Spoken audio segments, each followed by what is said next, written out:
Hi guys, today we're going to be breaking down the new trailer for Season 1 of Modern Warfare Zombies and Modern Warfare 3, but specifically the Zombies component, because the stuff that they're putting in this trailer is actually crazy. Like, you're going to want to stick around through this whole video. The way they've made the Dark Aether look is so insane, and the kind of Easter eggy looking vibes that we're getting from it are bonkers. Like, I am so hyped about this, so let's jump in and I'll show you what I'm talking about. So, first of all, they say jump into zombies, and they're just sort of showing you guys, like, yeah, it's a great time to be getting into the zombies mode, and they kick off showing these shots of the Worm boss fight, which is the final mission, defeat Zakhaev, of Act 3 of the pre-season content. So this is not Season 1 content. They're just really trying to reinforce, like, if you guys want to be fighting some bosses, then you can be fighting the Worm. But what's interesting about it, the kind of switch up to it all, is that they're coming out of the chopper here with Ravenov and with Jansen, and that makes me think that they're maybe repurposing that area and that environment and that mission for new stuff that is coming in Season 1, because I don't believe that in that mission we come out of the chopper with them. Like, we meet them at the site, we don't exit the chopper alongside them.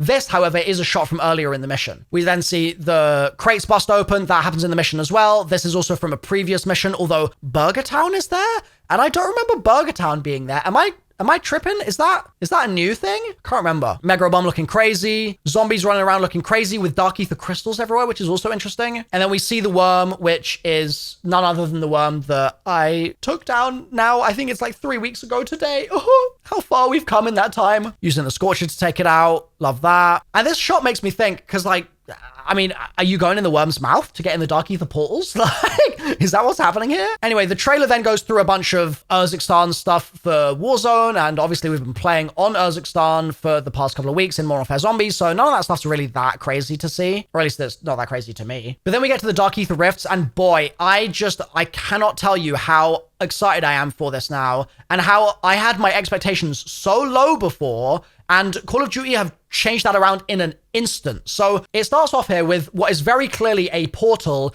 just like how you would expect to see a portal for a rewards rift, except this one is evidently something that you can actually go through. Now, it's too dark in that building for me to be able to tell exactly where that is, but if you've got any theories about where that portal entrance might be, I'm all ears. But zooming through the portal, they then show us this environment. I mean, this is one of the coolest shots, the hardest shots I've ever seen in Zombies trailer history. This is an incredible shot. Like, the fact that the rock here appears to have the patterning on it from Origins. Like, it seems like that Origins classic concentric circles pattern that then followed 115 through the rest of the Aether story. We saw that patterning in BO3. We saw that patterning in BO4. Like, that was such an important pattern. It looks like that's what's on the rocks there, which is so freaking exciting. Also, just the way that this gate looks and the fact that they're in space and the fact that this is very obviously not an environment that is like also the Warzone map, you know what I mean? Like, this is a different space entirely. That's so freaking exciting. We are finally getting content that does not appear to be reused in any capacity, which is thrilling. I am very, very hyped about that. Now, as the shot goes on as well, you can see in the background, there's like some weather effects going on there. That in itself is exciting. Just like dynamic skybox, show me some crazy stuff. There appears to be broken glass on the inside of the portal, which is also really exciting and interesting. Like, why is it like that? I don't know, dude, but I look forward to finding out. And then this space, man. I mean, this is so freaking cool. It's giving Der Eisendrache in some ways. Like, this first shot kind of giving like a castle vibe, and then getting to this next shot, and not having a castle on the side here, like, that sort of does look very Urzikstan-y, but the skybox looking amazing, and the floating van or floating vehicles that looks like in the background there, like, that's so BO3. That's such a BO3 coded thing. Obviously, they had to show us a shot also where the player is firing a ray gun just into the air. Like, they're not even aiming it at a dog. They're not aiming it at the disciple there. They're just firing it into nowhere.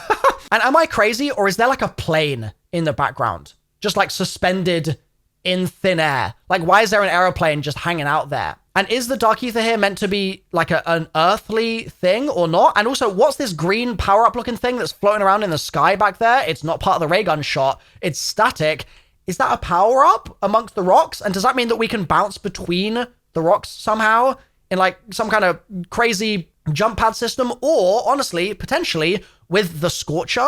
Like if you have the Scorcher, you can get extra power-ups, maybe? This shot's crazy as well. I mean, it's got Mr. Peaks the bunny, looking absolutely horrifying, by the way, as usual, but being thrown in the air in the player's hand. Like, is Mr. Peaks gonna be a new equipment now? Like, what the hell's that? And is there potentially gonna be an elemental pop free perk Easter egg somewhere in this space? I really hope so, because I want to put out my Perkaholic video. Also, Mr. Peaks waving here, like this is some kind of strange fever dream caused by Mr. Perks or run by Mr. Peaks. Like Mr. Peaks is in charge. I'm all for it. That's so cool. This shot of the Abomination is sick. If you guys haven't picked up one of my Abomination posters, we don't have long left on the sale. They're only going to be available for about 10 more days. So make sure you buy one of those, and we'll make sure to ship it in time for Christmas as well if you want to buy it as a gift. And this shot is freaking awesome as well, because it appears to show the new Aether blade. I think that's what that is, at least. I don't think that's just a generic throwing knife, because it looks like it's pack-a-punched.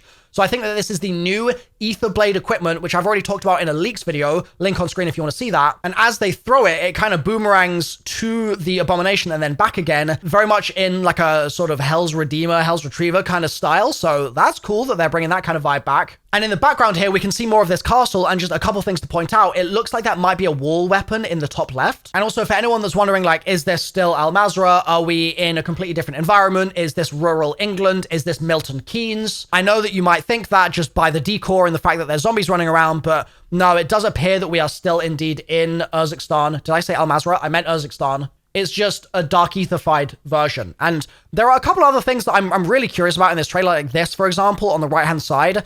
It kind of reminds me of like a rappel point, like when you have like a gun or a grapple in a game that will allow you to hook on to certain things and swing around. It kind of gives me that vibe, the way it's just sticking out the wall like that, because that doesn't look like a regular dark ether crystal. Like the regular crystals, clearly, as you can see in the shot, are like blue in that way, whereas this one's this weird purple swirly. And the way it's positioned is just, I don't know, it's fascinating. Let me know what you think that is in the comments. And just in general, like I really, really am hyped about this. And this is coming from the perspective of someone that 3 months ago, before this game came out, I was like, I'm keeping my expectations so low for absolutely everything right now, because I just don't trust them to not kind of mess me around. Like, we've had Vanguard very recently, and I'm wounded from that. I got that PTSD up in my brain right now. But this trailer was a great trailer.